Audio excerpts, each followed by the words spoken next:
Ariak. Gurasoen ariak. Alabeharren ariak. Norbere gorputzaren ariak. Lagun minen ariak.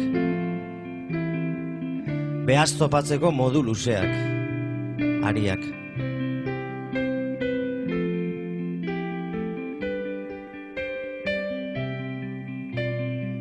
Lotzen zaituzten ariak. Maitasun luzeak bezalako ariak. Titirearen modukoak batzuetan atezuan, besteetan lasaieran, edo korapilatzen.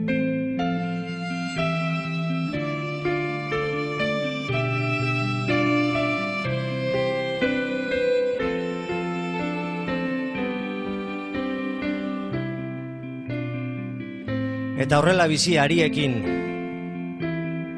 ariak egokitzen, ariei kasu egiten, arien kontra tiraka, arien gatibu.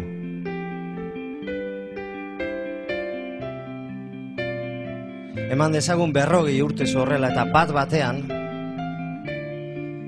batean ohartu ezetz. Eguzkiaren edo ilargiaren errainoak bezalakoak direla ariak.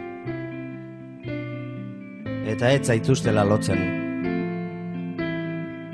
Azkenean ez duzula aririk.